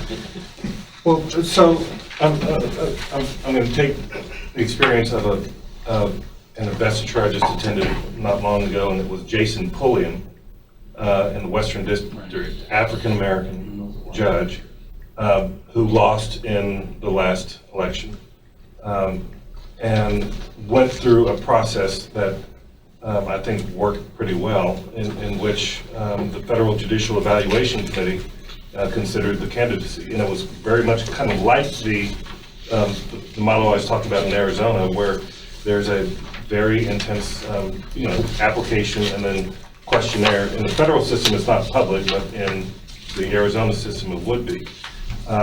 One way, Representative, I think that you look at ensuring checks and balances is it doesn't have to be necessarily initiated by the governor, where the governor makes the nomination and then it goes through an evaluation commission or these panels. It could be flipped, where a commission that is constituted of diverse members, a speaker appoints a member, but also a senior member in the House on the opposite party, and in the Senate. And you have county judge participation, and you have public members and the state bar. And that, I think, or at least it's worked in other states, promotes more of a bipartisan flair. And the judges who are considered, or the nominees, their qualifications are foremost, but then you start looking about experience. Jason Pulliam grew up in a very impoverished home in Brooklyn. And his meals were provided by the state. And you kind of look at his life history, and there are many, many people like that. And once that story is told, the partisanship kind of drops off, and you start looking at the people on the bench who really understand, the citizens, but they also understand business, and they're aware of politics. Well, you can have that system, and then make a recommendation to the governor of these qualified people. There would be no unqualified people that would be eligible for promotion under the system, and then the governor selects from that list.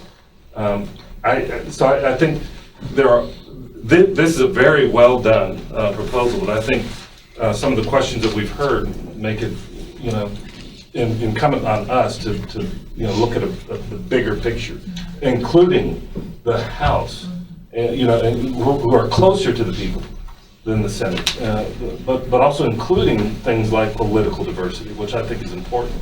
One issue I see with this, especially with the majority vote, it doesn't matter who the governor is, Democrat or Republican, but if it's a Democratic governor with a Democratic Senate, it's going to be a Democratic-only high court, Supreme Court and Court of Criminal Appeals. And I'm not sure that's the kind of system that we need when political affiliation doesn't determine how well you perform as a judge. Let me, the Senate is close to the and we work extremely well, especially what I'm talking about is we have 150 seats versus 31. That's true. And we have to sell 150 members and they have 31. And we all work well together. But if you overemphasize one body, one group, it makes it even more difficult to sell in our body. Okay, Senator Birdwell, and then Justice Phillips. I'm just going to, I wanted to clarify one thing from again, my experience. And again, no disrespect, Mr. Chairman, but you mentioned that there was an implied, you have to be a political donor. Governor Abbott appoints about 75% of the people that he appoints have not made a donation. And that was the argument being made by the attendees. Okay. Yeah. I just wanted to make sure that there are people that the governor appoints that range, from Fish and Wildlife, river authorities. He's even appointed people to the UT Board of Regents that have not made donations, and then there are those that have. And only about 25% of the people that the governor has nominated across the spectrum of the 4,000 people that he can nominate to various things, only about 25% have made a donation. So it is, you don't have to do that. Yeah. Okay, Justice Phillips, and then Senator Nichols. Thank you. Yeah. My question is to Representative Hunter and the other members of the House, but hopefully with other people listening. Back when Texas elected its U.S. senators, for instance, it was a joint ballot, and there'd be 181 votes. They didn't have that many legislators then, but if they had. So the House would actually be 5 times as powerful as the Senate, which might be hard to sell in the Senate. So what would be your proposal for including the House? I assume there's no place now that has House confirmation of judges. Cindy? I don't believe so. So, but I understand where you're coming from. And in the 2 states where the legislature elects the judges, I believe that's a joint ballot in both Virginia and South Carolina, but I'm not sure. But at any rate, what would be your thinking on how the House would have a more formal role that would not overwhelm the Senate just by virtue of your, Number one. whether it's your numbers or closeness to the people? Number one, it is not to take any of their authority away. That's already set up. Number 2, the messaging of this commission is basically saying the House is on the sidelines. They may not be the rolling goal. I understand the criticism, but what's your... Well, that is the criticism, and we don't have to follow current rules. And in January 2021, we have a brand new body who may care or may not care about history. They may want something completely brand new. But would you think you'd have to pass both houses? I mean, what would be Yes, I the think you'd vision have to there? pass, first, this legislation would have to pass both houses. No, I mean, if you were writing this legislation, Right. trying to maximize its chance of passage through both houses of the legislature, so you wanted to increase the houses' contribution, how would you go about doing The that? answer is the panel, and that's what I focus on. I think we need to take a look at the panel, the House involvement, and how we mechanically get there. I want my 4 colleagues to have some input in it, but that's where, because I don't think anybody's advocating diminishing the Senate's role or the governor's role, but I don't think we should lower the House's role. So we need to look at some strengthening or something modifying the panel. Where we go there, I don't know. I just heard the concept, and Dick Travolsi's correct. He's given us an outline to improve. I mean, that's what you've asked. And what I'm trying to do is to just let you know, politically, we want to make sure the House is recognized in this process. But it's a homework assignment that I think the House members get with the Senate and then come back to you all. Can I respond just briefly? I was this when I finally got to my part, which may or may not occur. I agree with Representative Hunter, and we did discuss the perception of the relative kind of balance of power between House and Senate. We have, and this may be a starting place for conversation, Representative Hunter, we have increased the House role in our plan, and the way we've done that is to beef up the impeachment process. We've added far more qualifications to our constitutional amendment, or far more grounds upon which a judge may be removed from office. And one of the ways that a judge is removed from office under current constitutional provision is impeachment. And that is a majority vote of the House. It's a 2/3 conviction of the Senate to actually remove the judge. But we have provided far more ways that a judge may be found to be incompetent, unable, or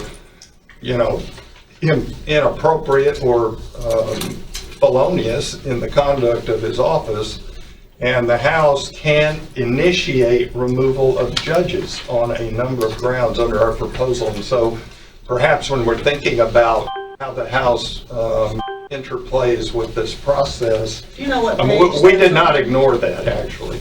I'm sorry, George, do you know what page conversation on this? On the 14 long page? summary or On the 14 page, well, where, of any of the papers that you've given to us today? It's okay, you can tell me later. Yeah. 18? Yes. Thank you. But in our draft, shows you what. Tinted lane draft, and then tinted term. I was gonna, when you brought up the subject, when the gentleman said, I would never be considered, and then he had his facts to it, Senator Bergman did. But in that process, for those of y'all who don't know how it works from a practical standpoint, is the governor's office, appointments office, looks to our districts if it's appointments coming from our district. And I can tell you, it's this state senator works very closely with the state reps because we're going to find out and make sure that we're making a recommendation of somebody that's good. It's going to be good for the state. It's good for the state. It's good for the governor. This has been going on for the last several governors. And the members of the Senate, if the governor's trying to appoint somebody really bad, it gets out very quietly to the other members of the Senate and thinks the process kind of works magic sometimes without embarrassing anybody. So it's really a pretty good system. Sounds like you're getting a Saturday Night Live. Yeah, to be clear, the point that I raised were arguments that were being made by those attendees, all of whom were elected judges. That was not my point. It was the point that several I of them. understood that, and I was trying to expand. No, I didn't. I thought it was very clear. How do you answer that? And he added to it. I was trying to add appropriate to it. Representative Landgraf, you've had your hand up. Thank you, Mr. Chairman. I think to Chairman Hunter's point, there is going to have to be some sort of increased role for the House in order to get it passed. I think we probably can all agree on that. Now, what the solution is not very clear, and I think there is going to be some homework that's required to collaborate between House members and the Senate. I was trying to think, in coming up with a solution, I was trying to think of something that would be very, akin to a, senatorial courtesy like you see with federal judicial appointments. But it's just a different situation. So, for example, in my House district, 4 counties that I serve, I have a total of 7 district judges who preside within those 4 counties. Some of our colleagues from Harris County, by contrast, 26 state reps have any number of dozens of judicial 80 plus judges. And so how do you get 26 to agree on what recommendations to make for 80 different courts? In my situation, it would be fairly easy, but that doesn't translate very well based on legislative delegations and a large number of overlapping judicial districts. So I wish I had a solution, but I don't have one because of that problem. But that's kind of where this is the road we've been traveling, and to Chairman Hunter, I hope our presentation is not meaning to the House. It is not our intention in any sense. Our intention, in fact, was the opposite, which was to try to figure out in our own minds how the House can participate in this process, and we were conscious of that, and we drafted into the proposal House participation because we are conscious of exactly what you said, and we're conscious of the need for local input, which is why we put the House members and a requirement that these panels be somewhat localized and have House members in that, because we assume that the House members are going to know, Joe Blow is the governor sent us Joe Blow, and the House members are going to say, well, we know Joe pretty well, and he's not qualified to be, on the court. And so it's not an insignificant thing, we think, that the House plays a role in the panels. And so, as I said, I hope that our comments have not in any sense been regarded as demeaning. If they are, I apologize for that. I know we all, but that's not what we intend. We actually are conscious of your point of view, and we're hoping to build that into the process. We think it's important. Representative Sherman, did you have a question? Well, just comment, Chairman Beck. The work that TLR has done is great. It's quite extensive and very thoughtful. And in looking at this, the concerns that you expressed from Harris County judges, fact is, as we stated last meeting, that the election process does bring about more diversity on the bench. I don't think we could argue that. There is innately in all of us some implicit bias when we are given the authority to appoint someone to a position. I don't think you could argue that. What Chief Justice Jefferson stated about political diversity is so important in this process.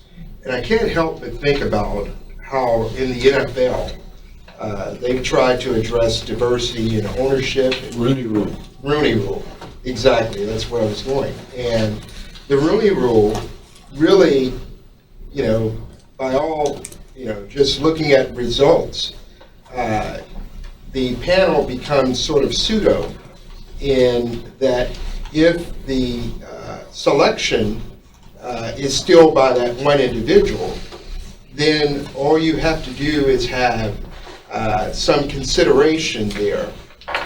But if I've made up my mind who my choice is, then, you've just had a parade of possible, plausible candidates for me to choose from. At the end of the day, I think the diversity and political selection could perhaps only be achieved by requiring that the person who has the authority to appoint those judges, their selections, the nominees, would have to be the opposing party.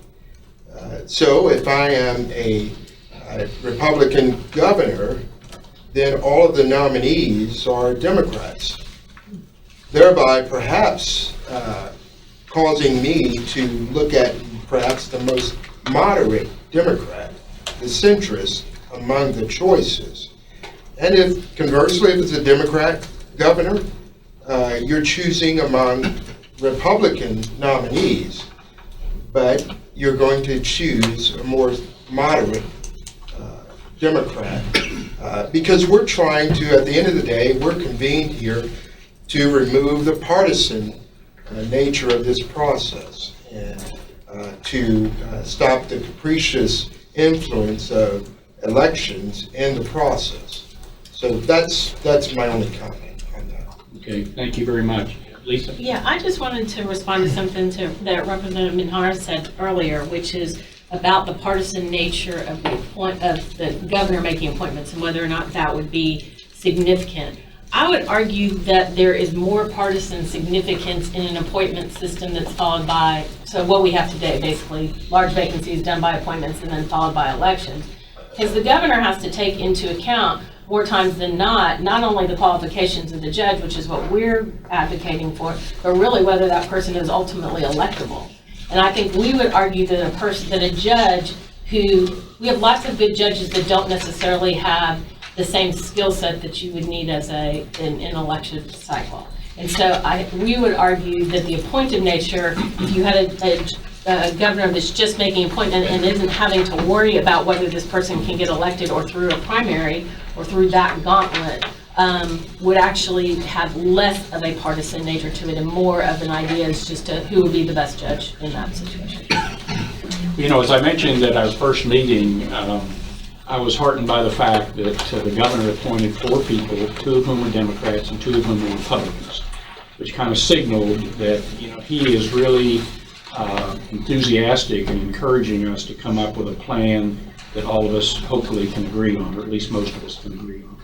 So I was very heartened by that. We have kept you here for almost 2 hours. I think it's fair to say that you've provided us a lot of food for thought.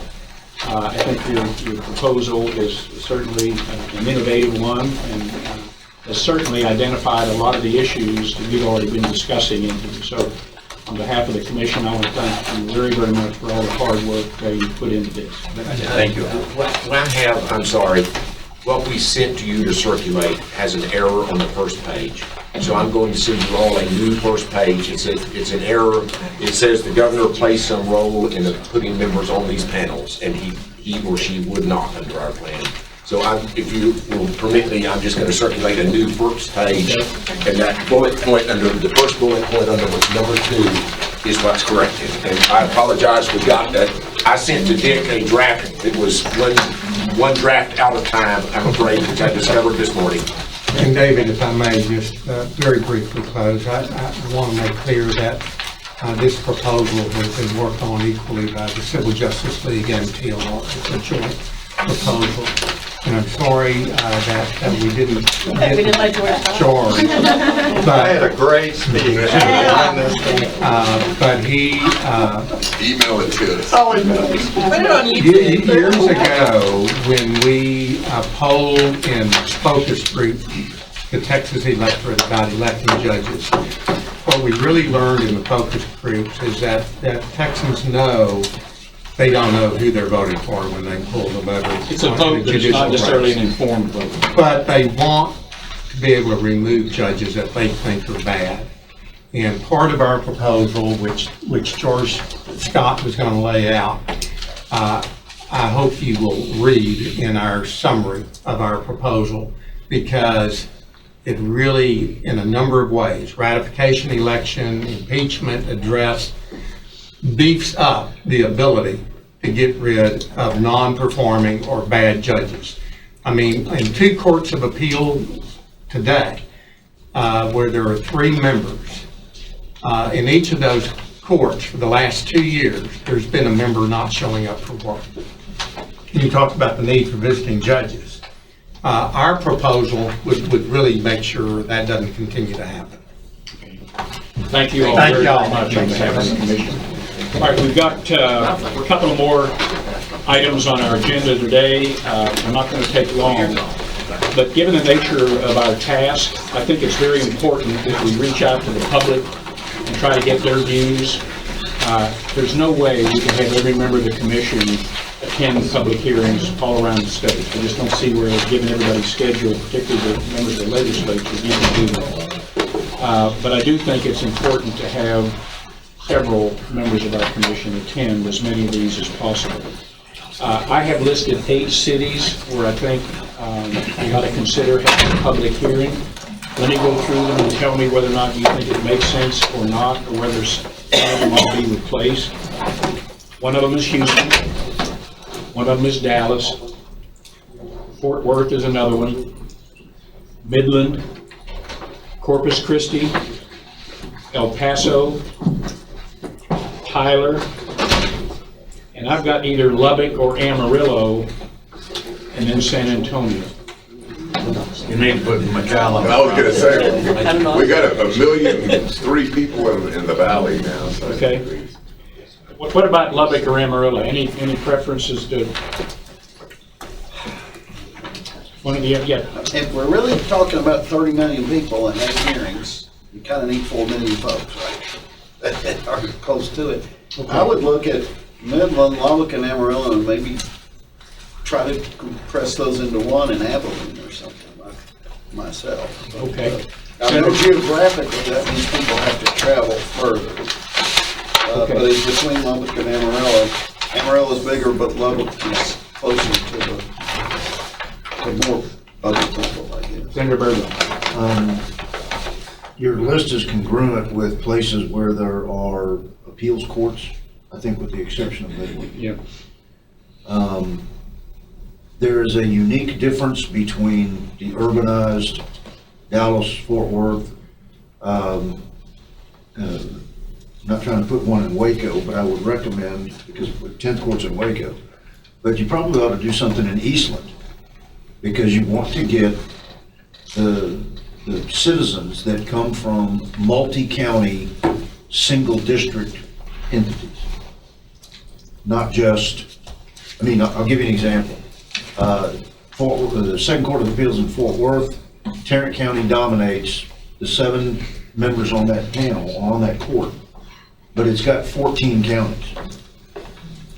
But all of them come from Tarrant County. You're going to get a very different worldview of the appellate structure by going into Eastland County as opposed to going into the Dallas or the, I mean, you can go into Waco. I mean, I don't want to make this a home team thing, but there are 2 Texases. There's the non-Tarrant, the non-Dallas, the non-Harris, the exactly like what you're talking about, Chairman Hunter, in the Valley. So I'd recommend getting into Eastland or Lufkin or, someplace where you're going to have a good response from people, but it isn't the major metropolitan areas. I would add Cameron and Hidalgo. I'm sorry, say that again? Cameron County and Hidalgo. areas, like Brownsville zone, McAllen, Far Edinburgh zone, and you almost need two. David, you jump in, because it's a large area, but two different almost jurisdictions, especially practicing law. Yeah. You agree with that, David? Yes, I do. Okay. The only thing, I would just take one minor exception to Senator Birdwell's comment, and I think it's very well made. But Eastland just geographically is very close to Fort Worth, I mean, relatively speaking, and so there might be an opportunity for some of the residents of that appellate district to attend a meeting there, where, and most of, or I guess currently 2/3 of the judges who serve on that Eastland court are from the western part of that district in the Permian Basin. So, you know, having something that's farther west, whether it's Lubbock or Abilene or Odessa, you know, might cast a wider net. But your point is well taken. Okay. All right, is it okay then if we go forward with setting up these public hearings? We'll ask each member of the commission if they can attend and which ones they would like to attend. And we'll just see how many commissioners can actually be present at each of these. And I would suspect that, frankly, if we have one or two at some of these, I think that's good, because we're really just trying to accumulate information and views, and then that group can report back to the full commission. We can move forward. One question, Mr. Chairman. Yes, Senator. You've already given us the schedule of dates. Right. Are you proposing these would be in addition to this? Yes, they'll be in addition. They will be in addition. So, Senator Nichols. Having a meeting in some of these communities might be a good idea, but we need to get the word out to the people, not just the people working in the judiciary, but the other people as well. Right. That's why I said it on this meeting, that we were going to make the decision at this meeting, because that gives us, I think I plotted meetings out through, is it August? And so we can actually, you know, start setting meetings even further, so we can get as much information as possible. Because at the end of the day, I mean, we've already had one proposal. I suspect we'll have other proposals before we're through. And then we're going to have to sift through, you know, all these pros and cons that our working groups have submitted to us about these various proposals and suggestions. And then we're going to have to roll up our sleeves and try to come up with some recommendations. And I don't know if we can come up with a unanimous recommendation or not. Hopefully we can for most of them, but we'll see. We'll see. Yes. Yeah. I have sought and received quite a bit of feedback from Toronto, from Big Bend, and just snippets here and there, and I wanted to know the chairman's preference with what I do with this. Do you want me to send it to Megan, and we'll decide later how, or yes, yes. Just send it to Megan, and then Megan and I can confer, and then we can go from there. Okay. All right, the last item is new matters. Is there anything else that we ought to be addressing that we don't already have on our agenda, or in reasonable likelihood we'll already have on our, yes? Was the Secretary of State going to advise us of what, you know, that office saw after this last round of election? Yes, there are a number of items. Yes, the short answer is yes. There are a number of items that we have requested information on. We haven't received it yet, but Megan, you want to briefly tell us what we are? I'm hoping to get with Keith next week. I know this week was extremely busy for the Secretary of State's office, so definitely at our next meeting, we'll have the information that was requested at last meeting. And David, I'd like to see analysis of the judicial candidates, and especially the Supreme Court level that got elected, how much money they raised. There's a lot of things I've noticed. For female candidates for judge are overwhelmingly won. Not to say they were the most qualified, but and then I saw in the one race where there was two female candidates, so one won 2-1, even though her opponent raised 3 times as much. So kind of eye-opening. Well, I think Bloomberg has made that same point, hasn't he? Yeah. You can spend a lot of money, but Bloomberg. Yeah. All right. Any other items that we ought to add to our agenda that we haven't already been discussing, or in all likelihood will be discussing in the future? If not, I'll entertain a motion to adjourn. We are adjourned. Thank you all very much.